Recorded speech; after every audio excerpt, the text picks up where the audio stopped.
Is she ever going to get to the point where she literally looks in the mirror and goes, nobody's interested in my jam or my life, nobody likes me, shut the hell up? Earlier today, Suits actress Meghan Markle married some unemployed dude who still lives with his grandma. Stop acting like the Tin Pot tycoon and get a damn job. Harry says, how do you explain to someone who've just started dating that they have to curtsy to your own grandmother? How do you explain that you bow to your grandmother and that you will need to curtsy? Especially to an American. Like, that's weird. And I'm thinking, maybe just tell her that your grandmother is the queen. Why does Meghan Markle make her own pretzel bags? They don't know why. That's interesting. She takes it from one bag and puts it in another bag. There's another bag. And that confuses people. 7,000 a day. It's never gonna work. It's never gonna work, Meghan. Give up now. I'm not joking. Oh, honey. Food TikTok has been feasting lately, and guess who just served them dessert on a silver platter? That's right, Meghan Markle. The Duchess, the lifestyle queen, the royal turned home goods entrepreneur is now being roasted like an overcooked scone. Her $14.00 apricot loose fruit spread became the butt of every foodie joke online. Video after video rolled in showing that so-called jam sliding off toast like melted ice cream. One influencer gasped, "Jam should not do that." Another held up a spoon, tipped it, and the contents poured out like syrup, not spread. "Is this jam or orange juice?" someone commented, and suddenly TikTok was ablaze. Apparently Prince Harry is already talking to divorce lawyers. Fantasy. I think she's lost in her own world. Her imposter syndrome is adorable. I don't know who she's trying to convince. I'm probably us, since we talk about it pretty regularly. It didn't take long. The internet is always watching, and within minutes, duets and stitches began popping up. Pastry teacher from Pasadena even joined the roast, proudly displaying her grandmother's old-school strawberry conserve and saying, "This is jam. That is just expensive fruit sauce." The comment section exploding. Everyone had receipts, and the timing couldn't have been worse. Just a week before, Meghan's lifestyle brand had posted this slow-motion aesthetic reel of those very same jars, glinting in the sunshine, soft music playing, everything looking oh so dreamy. But TikTok's side-by-side comparisons showed the raw truth. That beautifully staged goop on Instagram turned to water in real kitchens, and fans who'd paid top dollar for the first drop, they were sliding into DMs demanding answers. Once at a gig, the back was Harry and William, Madonna and Paul McCartney. Not one of them paid. One early buyer even uploaded an email where customer service tried blaming the issue on ambient shipping temperatures. Girl, what? That only fanned the flames. Then the queen of preserves herself, Donna Collins, stepped in. On her morning segment Jam School, Donna didn't hold back. She called Meghan's product an unfinished preserve dressed up in fancy glass, and honey, she meant it. Donna wasn't just any random critic. She helped write the very guides wholesalers use to decide what qualifies as real jam. And Meghan's stuff, according to her, it flunked hard. When Donna Collins says, "That's not jam," industry folks, listen. Even her kids are fake produce, it turns out. Well, we don't know looks that. like they could be. But yeah, so I mean, everything she does is fake. It's so fake. Sure, Meghan's launch video still shines with that royal glow, but now there's a thick cloud of doubt hanging over her jam jars. People are asking, did she skip over proper food labeling rules? Or worse, did she just assume we'd forgive a bougie blunder? They might not know this, but federal jam labeling rules are brutal. Title 21, Chapter 1, Part 150 of the U.S. Code, it's very clear. You can only call it jam if the sugar content hits 65% and it can sit on a biscuit without sliding off. Inspectors literally tilt jars to test this. Meghan's jar doesn't claim to be jam. It calls itself a loose fruit spread with organic cane sugar and adds some poetic nonsense about embracing natural flow. That might save her from legal fines, but it's not saving her reputation. After all, she's got scam jam to sell, and now an exciting new range of apricot spread. California doesn't play either. Their Department of Food and Agriculture treats any preserve with more than half a cup of sugar per pound of fruit as jam, even if you call it something cute. A senior advisor told reporters that creative wording won't save you if consumers feel misled. And honey, these consumers are feeling very misled. Mislabeling under state code, that can cost you up to $10,000, 0 cents per production run. That adds up, especially when your jam is packaged in silk ribbons and designer jars. Meghan's team tried to cover themselves by printing "best spooned, not spread" under the jar. Cute idea, but the front of the jar shows jam-covered scones. And if inspectors believe the imagery was meant to mislead, things could get a lot worse very quickly. Is her Scam Jam online store in business? Is it on hold? Or is it dead in the water? Meanwhile, insiders from an LA food brokerage whispered that 2 boutique grocery stores have already asked state regulators for clarity before they'll even consider putting Meghan's jam on shelves. For now, they're keeping it locked in back rooms. Meghan's reps are still insisting that everything meets regulations, but legal experts say that phrase usually means one thing: we're waiting and hoping no one slaps us with a fine. And then the real twist drop. The fruit in the jar, yeah, it's not from Montecito. It's not even from California. I'm opening this cylinder now. If you're watching, what a ta-da!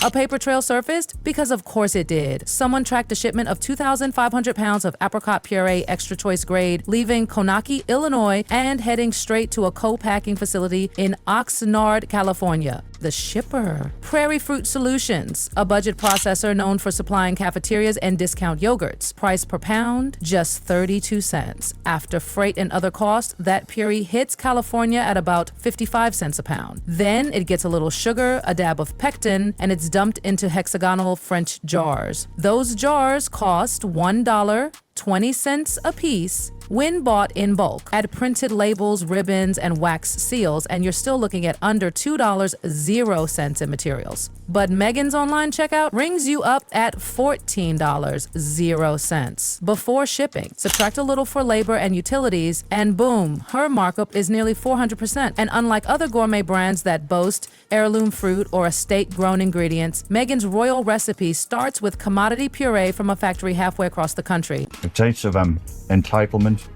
greed, avarice and deception.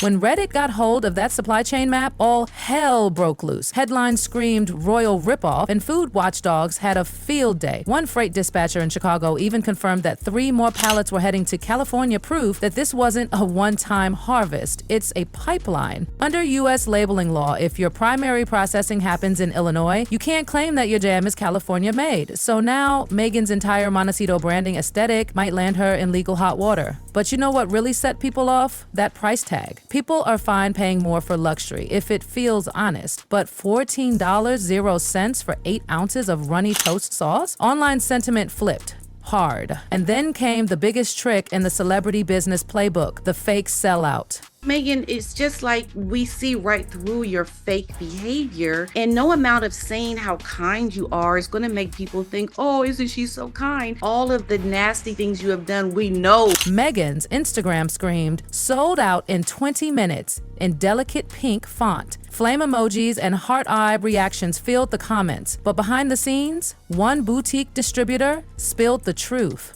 Meghan's first apricot batch was just 1,174 jars. Blackberry? Barely over 1,000. Rose petal? Not even 900. That's nothing. A small farmer's market sells more than that in a week. And get this, influencers got free PR boxes. So by the time regular shoppers clicked add to cart, a chunk of the inventory was already gone. The sellout? Manufactured. Daily Mail columnist Richard Eden called it the oldest trick in the fame playbook. A few jars, a countdown clock, and suddenly you've got fake scarcity. But here's the danger. When customers realize they never had a fair shot, they get mad. Really mad. That growing anger was loud and viral. One user commented, if 10 jars disappear in 2 minutes, that's not demand, it's rationing. A West Hollywood social strategist who handles influencer launches didn't mince words either. She said the Duchess posts her sold-out update before refund emails even finish processing for delayed shipments. Customers will forgive a wait, but being used as a prop? Never. Screenshots started flying. Pending orders, refund confirmations, sarcastic captions. Did mine sell out too? One TikTok user joked under a clip showing empty toast. This wasn't just a consumer issue anymore, it became a movement. Because once that illusion of exclusivity cracks, it's over. People stop buying out of fear of missing out. They start laughing instead. And even Meghan's own website seemed to know what was coming. That little line under the Notify Me button? Restock dates subject to ingredient availability. Translation? An escape route. If the backlash gets too hot, she could blame supply issues and scale up production quietly. But more jars mean more scrutiny, especially if that Illinois fruit pipeline keeps flowing. Then came the taste test that sealed the downfall. These two are not sincere people. They say that they want their privacy while going on every television show, writing books, doing 6 hours of Netflix. They're not very likable, and people are tired of. Inside a sunny Santa Monica test kitchen, 3 pastry chefs sat down for a blind showdown. McGann's jar went head-to-head with Bon Maman's apricot conserve and Trader Joe's bargain option. No one knew which jar was which. Chef Ilana Reyes took the first spoonful. Her face tightened. Thin body, high acid canned note, she said flatly. Then Chef Marcus Lee, a Michelin tier plating artist, chimed in, surprisingly flat, like overfiltered juice. Only Chef Alyssa Boone liked the texture, praising its smooth silkiness. But taste? The Duchess's jam came in dead last. The lab numbers were even worse. Meghan's spread had 12 grams of sugar per tablespoon, 15% more than either rival. So much for the wholesome morning fuel tagline printed on the label. Calories? 50 per serving. That's way higher than the average 37 from typical low-sugar supermarket jams. And the texture? A legal fail. Meghan's jam clocked just 42% soluble solids. That's well below the 65% required to even call it jam. No wonder it dripped like syrup on TikTok. Then came the final spoon test. Bon Maman's dome held its shape for 5 seconds. Even after microwaving, Meghan's instant collapse. Chef Reyes didn't hold back. We pay for taste, not titles. That line, it went viral. TikTok users stitched the taste test into their refund request. One woman even shared her Shopify return confirmation with the caption, $14.00, back in my Crown Fund. Web traffic to Meghan's store spiked, but nobody was checking out. Just refreshing, watching, laughing. Her team, silent. Instead of responding to the chaos, they just kept reposting influencer praise from earlier that week. But silence doesn't calm culinary chaos, it fuels it. I nearly entered rehab yesterday. That is the biggest pile of crap I've ever seen on television in my life. TikTok had its new anthem, Royal Ripoff. One food blogger mouthed the phrase while zooming in on Meghan's infamous drip footage, then cut to her own apricot conserve from a corner grocery store. Price, $3. That clip exploded overnight. Thousands began doing side-by-side demos. Meghan's jar versus homemade jam cooked in real time. The results? Homemade versions set within 10 minutes. Meghan's? Still syrup. People lost it. A high school student pointed out that $14.00 could buy 5 days worth of cafeteria lunches. Parents jumped in, doing the math on diapers and fuel. The tag blew past 1.8 million views by sundown. Sentiment trackers noted a 40% shift from curious to furious. And then came the viral challenge. A budget chef dared the internet. Recreate Meghan's recipe for under $2.00. Thousands did. Supermarket apricots, sugar, lemon done. Each one ended the video holding their jar in triumph, chanting Royal Ripoff. Even data firms joined in. One company noted that positive mentions of Meghan's jam peaked on launch day, then plummeted as refunds, eye roll emojis, and unboxing fails took over. Shopify analytics showed a sad pattern. People visiting the product page, refreshing obsessively, but not buying. Meghan's team tried to stop the bleeding. They posted dreamy picnic reels with floral spreads and calming music. But users hijacked the audio, overlaying sarcastic commentary. This is what watery toast looks like. Her once loving comment sections turned cold. What used to be hearts and applause was now flooded with warnings. Don't buy it. It's basically melted candy. Marketers have a word for this, brand snowballing. When negativity builds so fast, no PR can stop it. Retailers saw it too. 2 West Coast grocery chains paused plans to stock her jam. We're monitoring sentiment closely, one store said. Translation, we don't want to be next. This business model is just useless. It's useless. And then came the meeting. Monday morning, glass-walled conference room, Santa Monica Bay shimmering in the distance. Inside, the merchandising team at Harvest Row Markets opened their laptops. Meghan's jam was penciled in for next month's premium shelf plan. 20 minutes later, scrubbed. Even retailers outside California hit pause. One Pacific Northwest grocery store had planned a summer promo for Meghan's full lifestyle line, jam, tea, cookie mix, and an upcoming fig preserve. But when that drip video blew up, legal stepped in. Turns out, if Meghan's jam fails the official state jam standards, retailers can be fined just for stocking it. That order got frozen. No documentation arrived from Meghan's team. They canceled it. Instead, they brought in a Napa Valley compost brand. This is what insiders call cold shelf contagion. One store pulls out, others follow. Because once one respected buyer thinks you're messy, nobody wants to look reckless. And without retail presence, Meghan's brand becomes just another influencer product people talk about, but don't actually buy. And just when the jam backlash felt like it was starting to cool down, boom, a second scandal hit. Not forgetting her soon-to-be uncorked, thrillingly expensive Chateau Meg rosé wine. Meghan's $12 0-cent hibiscus rose tea, sold in dainty pastel tins with only 8 sachets, landed in hot water. Otchgar Group Fair Pantry did a little digging and traced the blend to Prairie Bloom Botanicals. Yep, Illinois again. It was becoming clear. The Duchess's empire wasn't just wobbling, it was slipping, dripping, and crashing. Just like that jam on everyone's toast. And just like that, the product line Meghan had poured her royal dreams into was being dissected by lawyers, bloggers, food scientists, and Reddit. This wasn't just about jam anymore. It was about trust. It was about authenticity. And most of all, it was about money. Behind the scenes, consumer rights lawyers were compiling every ingredient claim, every marketing buzzword, and every misleading flourish. And when they stuck it all to a whiteboard in a Century City law office, the picture was brutal.